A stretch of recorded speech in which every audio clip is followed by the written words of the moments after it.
eksperimen 9.5. Kita nak tengok eksperimen 9.5, menentukan kandungan vitamin C.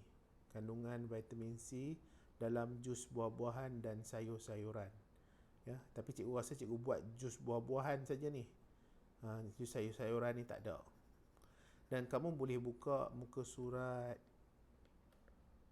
158. Jadi 158 ni ada yang buku teks punya lah, Jadi kita ada menentukan kandungan vitamin C dalam jus buah-buahan. Kita nak tengok kandungan vitamin C. Dari segi apa? Dari segi peratusan asid askorbik dalam jus buah, dan juga kita nak tengok kandungan vitamin C dalam jus buah. Yang pertama kita nak tengok dia punya percentage. Yang kedua kita nak tengok dia punya kandungan. Jadi asid askorbik tu apa? Asid askorbik tu vitamin C lah. Dia memang pure vitamin C, ataupun nama lain bagi vitamin C adalah asid askorbik. Jadi kita vitamin C,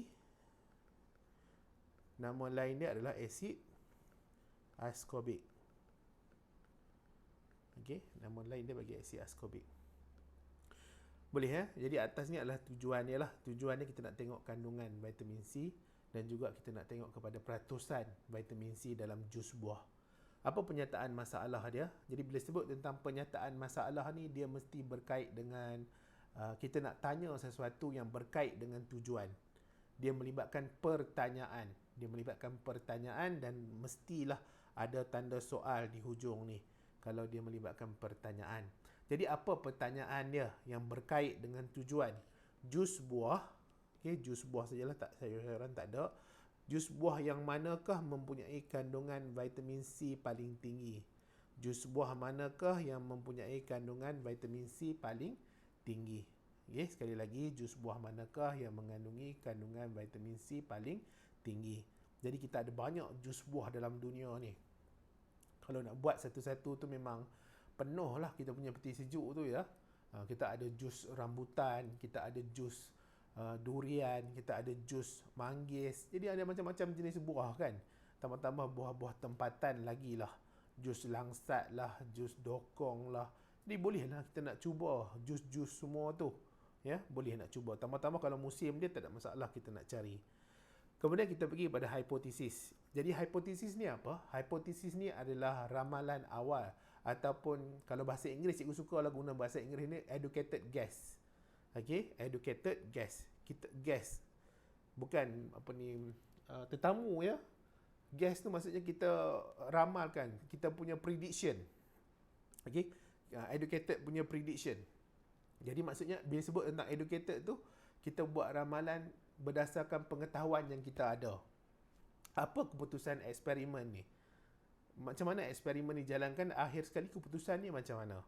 Jadi itu adalah hipotesis. Kalau kamu pernah pergi tengok video-video cikgu tentang eksperimen ni, banyak kali dah cikgu ulang. Hampir setiap kali video mesti ada ulang lah ya tentang hipotesis ni. Jadi hipotesis ni dia bagi tahu jus oren yang mempunyai kandungan vitamin C paling tinggi sekali berbanding dengan jus-jus yang lain. Jadi kita akan buktikan lah sama ada jus oren mempunyai kandungan vitamin C yang paling tinggi ataupun jus lain yang mempunyai kandungan vitamin C yang paling tinggi. Jadi kita akan cuba buktikan sama ada hipotesis diterima atau tidak. Kemudian kita ada radas, kita ada bahan, kita ada pemboleh ubah. Jadi radas dan bahan ni nanti kamu baca sendirilah ya. Pemboleh ubah dimanipulasikan. Kita ada jenis jus buah. Pemboleh ubah dimanipulasikan, kita ada jenis jus buah ya. Jenis jus buah ni ada macam-macam lah. Kalau tengok dalam kotak cikgu ni ada jus betik, jus mangga, jus jambu batu, jus kiwi, jus lemon, jus oren ya. Kemudian bergerak balasnya adalah isi padu buah diperlukan untuk lunturkan larutan DCPIP. Jadi kita nak isi padu jus buah diperlukan untuk lunturkan larutan DCPIP. Kemudian dimalarkan isi padu larutan DCPIP dan kepekatan larutan asid askorbik. Jadi itu adalah dimalarkan.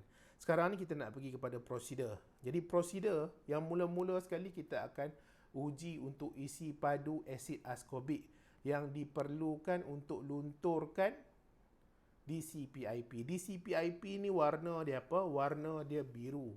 Dan bila proses pelunturan berlaku, warna biru akan menjadi tidak berwarna. Tidak warna. Daripada warna biru jadi tidak berwarna. Kalau kamu buat eksperimen lagi baguslah. Cikgu ada nampak juga dekat YouTube tu ada cikgu-cikgu yang bagus ni, dia buat eksperimen, dia tunjuk kamu macam mana. Boleh pergi tengoklah cikgu-cikgu tu punya YouTube ya. Kalau ada nanti, kalau cikgu ingat, cikgu letak dekat bahagian link bawah ya. Okey, jadi 1 ml larutan DCIP dimasukkan dalam sebuah tabung spesimen, tabung uji. Jadi ini kita ada larutan DCPIP. Okey, larutan DCPIP. Betul tak? Larutan DCPIP, betul lah. Larutan DCPIP dimasukkan ke dalam tabung uji. Okey, dimasukkan dalam tabung uji atau tabung spesimen atau tabung didih, bolehlah. Lepas tu kita sedut guna picah gari ini, kita sedut. Okey, dia sepatutnya warna biru ni ya. Dia sebab warna biru. Okey, sebab dia adalah DCPIP 1 ml. Kemudian kita sedut asid askorbik. Okey, asid askorbik ni kita sedut lebih kurang 5 ml. Tapi kamu nampak tak? Asid askorbik 0.1%. Apa maksud 0.1% ni? Dia punya kepekatan vitamin C itu ada 0.1. Okey, 0.1%. Dia punya kepekatan. Maksudnya dia bukan 100% kepekatan dia adalah vitamin C. Dia hanya ada 0.1% saja vitamin C. Kemudian kita sedut gunakan picah gari. Kita sedut guna picah gari. Ya. Kemudian asid askorbik 0.1, vitamin C berkepekatan 0.1 lah, ya, 0.1 gram per 100 ml. Macam cikgu cakap tadi lah, dia ada 0.1% saja vitamin C. Sebab itulah dia dipanggil sebagai 0.1 asid askorbik. Tapi kita masukkan dalam jumlah isi padu dia 5 ml. Kemudian daripada picah gari ini kita titikkan setitik demi setitik di dalam larutan DCPIP. Kita titik setitik sikit-sikit.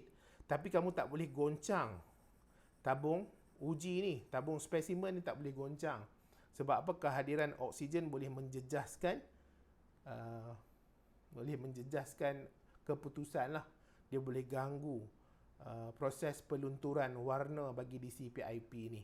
Jadi kena goncang sikit demi sikit, gunakan jarum dia tu, kamu kacau perlahan-lahan. Okey, sehinggalah warna DCPIP tu luntur. Sehingga warna DCPIP luntur, barulah kamu ambil bacaan dia. Kamu hati-hati kadang-kadang bacaan dia, kat atas ni tulis 5 ml. Kemudian 4 ml, 3 ml, 2 ml. Jadi kalau dia turun sampai 4, maksudnya dia hanya guna 1 ml sahaja. Jangan kamu kata dia guna 4 ml pula. Ada pelajar dia keliru, dia kata guna 4 ml. Okey, larutan asid askorbik. Jadi salah ya. Bukan guna 4 ml, dia guna 1 sahaja. Jadi 5 tu kena tolak 4. Jadi 1 ml sahaja yang digunakan. Lepas tu langkah yang 1 sampai 4 tu kamu ulang guna jus-jus buah. Jadi maksudnya apa? Kita tetap masukkan DCPIP dalam tabung spesimen ni, tapi kita tukar. Kita ambil yang 5 ml ni, kita ambil jus. Kita ambil lah jus betik, kita masukkan sikit demi sedikit, kita kacau, tengok perubahan warna dia. Mungkin dia guna 4 ml. Okey? Jadi kita guna 4 ml, kita masukkan. Baru dia bertukar warna. Ada buah nanti, kita masukkan dalam picah gari ni, dia tukar, dia ambil 2 ml sahaja. Dia ambil 1 ml sahaja. Jadi, kita akan dapatlah jawapan dia nanti. Okey, sekarang ni kita tengok keputusan dia. Jadi ni ada keputusan dia ni. Jadi apa dia punya formula dia? Cikgu ni formula dia untuk asid askorbik dalam jus buah. Kepekatan. Jadi kepekatan ni konten lah, isi padu ataupun dia punya kandungan. Okey, kandungan vitamin C dalam jus buah atau kandungan asid askorbik dalam jus buah. Kita ada isi padu asid askorbik yang kita guna. Okey, isi padu isi padu tu daripada yang awal kita buat tu. Kemudian ini adalah volume ataupun isi padu jus buah yang kita guna. Isi padu jus buah yang kita guna. Kalau yang atas ni dia berbeza sedikit. Yang atas ni dia volume asid askorbik, isi padu asid askorbik yang kita guna tadi, tapi kita kena darab dengan 0.1. Yang ini kita tak payah darab. Yang atas ni kita kena darab sebab dia dalam percentage. Okey, kita cubalah buat. Jadi yang ini isi padu jus buah-buah. Jadi cuba kita buat untuk asid askorbik. Kita dapat 1. Okey. Kita dapat 1 contohnya. Apa dia punya kepekatan? Okey, apa dia punya kepekatan? 1 darab 0.1 bahagi dengan volume kita guna 1. Kita dapat tetap 0.1. Jadi peratusan yang kita dapat tu memang dia punya peratusan 0.1 lah. Okey, memang 0.1. Sebab apa? Sebab ni asid askorbik 0.1%. Dia punya vitamin C. Nampak tak? Mempunyai vitamin C berkepekatan 0.1. Jadi sebenarnya yang ni kita tak payah letak pun. Dia sebagai kita punya jawapan sebenarnya. Yang ni tak payah letak pun. Okey? Sebab kita bukan nak uji asid askorbik punya vitamin C. Kita bukan nak uji asid askorbik punya vitamin C. Tak. Kita nak uji vitamin C pada jus betik, jus mangga, jus jambu, jus kiwi, jus lemon, jus oren. Kalau kamu nampak kat sini, kan cikgu ada 3 kan? 1, 2, 3. Jadi kita cuba 3 kali. Ataupun ada 3 orang kawan kamu. Seorang apa jawapannya, seorang lagi apa jawapannya, seorang lagi apa jawapannya. Kita puratakan. Jadi puratakan kena bahagi dengan 3 lah. Jadi bila bahagi 3 dapat 1. Yang untuk jus betik pula, orang yang pertama dapat 30 ml. Orang yang kedua 29. Orang yang ketiga 31. Kena bahagi dengan 3, kita ambil purata. Okey. Jadi untuk jus betik dia memerlukan 30 ml. 24 ml untuk jus mangga. Jus jambu batu 5 ml, 5 ml, 14 ml, 13 ml. Isi padu ni kena ada unit lah ya. Unit dia kita boleh guna centimeter cube. Okey, ataupun kita boleh guna ml lah ya. Cikgu ada tulis tak? Okey. ml sama juga dengan centimeter cube ni. Cikgu ada tulis. Nak cikgu tulis tu buat apa? Takut cikgu lupa nak terang ke kamu. Okey, sekarang ni kita nak uji kepekatan vitamin C dalam percentage ni. Okey. Jadi dekat sini kita ada volume asid askorbik. Volume dia berapa? 1 sini. Okey, volume dia 1. Cikgu tukar warna merah. Warna merah ke? Warna hitam lah ke? Okey, volume dia 1. Untuk asid askorbik ni volume dia 1. Okey, 1 bahagi dengan berapa? Volume fruit juice. Okey, isi padu bagi jus. Isi padu bagi jus. Jadi isi padu bagi jus adalah 30. Okey, darab dengan 0.1. Jadi bila darab dengan 0.1 kamu tekanlah kalkulator ya. Bila kita tekan kalkulator nanti kamu akan dapat 0.003%. Ya. Cuba buat untuk yang kedua. Jadi satu ambil mana? Satu ambil sini. Okey, 1 per 24. Darab 0.24 dapat mana ni? 24 sini. Darab 0.1. Dapatlah 0.004%. Okey. Jadi kamu cubalah. Nak cikgu tunjukkan ke? Kadang susah juga kan. 1 bahagi 24. Lepas tu answer dia darab dengan 0.1. Dapat 0.004. Betul lah kan? Jadi cuba buat sendiri. Takkanlah benda mudah macam tu pun cikgu nak tunjuk satu persatu ya. Jadi yang ini dapat berapa? Ini dapat 0.02. Ini dapat 0.02. Yang ini dapat 0.0007. Ini dapat 0.008. Kita tulis percentage. Okey. Jadi kemudian kita tengok kepada kepekatan vitamin C. Kepekatan vitamin C tak perlu darab dengan 0.1. Jadi bila tak perlu darab 0.1, 1/30 sajalah dapat jawapan dia. Ni 1/24. Yang ni 1/5. Yang ni 1/5, 1/14, 1/13.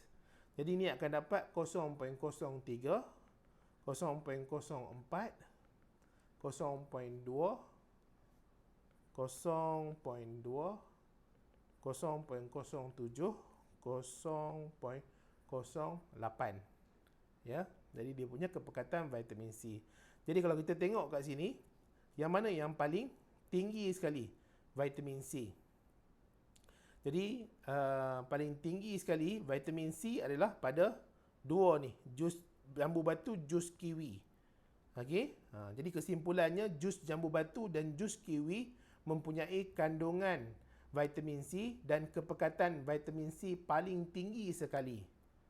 Paling tinggi sekali. Jadi hipotesis tidak diterima lah. Sebab kita kata hipotesis kita oren yang paling tinggi sekali. Okey, kita kata hipotesis kita oren yang paling tinggi sekali. Kemudian perbincangan kita boleh tulis apa perbincangan? Kita boleh ceritakan kenapa kita tak goncang tabung spesimen tu. Disebabkan kita tak nak disipat IP tu dioksidakan dan kemudian akan mengganggu proses pelunturan warna biru ke tidak warna. Itu perbincangan. Ya. Jadi keputusan lah, ini keputusan. Keputusan apa tadi? Jus jambu batu, jus kiwi mengandungi kandungan vitamin C dan kepekatan vitamin C dalam kurungan persentis lah ya, yang paling tinggi. Okey, jadi hipotesis tidak diterima. Okey. Okey, habis dah untuk yang melibatkan eksperimen 9.5. Jadi hopefully kamu boleh faham lah ya untuk apa ni kandungan vitamin C ni. Dia lagi bagus sekali bila kamu buat sendiri dalam lab lah. Jadi bila buat sendiri dalam lab sebenarnya kita lebih nampak dan kita lebih faham. Ya, kita lebih nampak dan kita lebih faham. Berbanding dengan cikgu duk terang kamu yang ini, kamu pun tak pegang alat radas dia kan, kamu tak pegang bahan dia. Jadi mungkin agak susah jugalah ya. Tapi tak apalah, cikgu cubalah yang semampu boleh ni untuk terang kepada kamu. Okey, itu sajalah untuk eksperimen 9.5.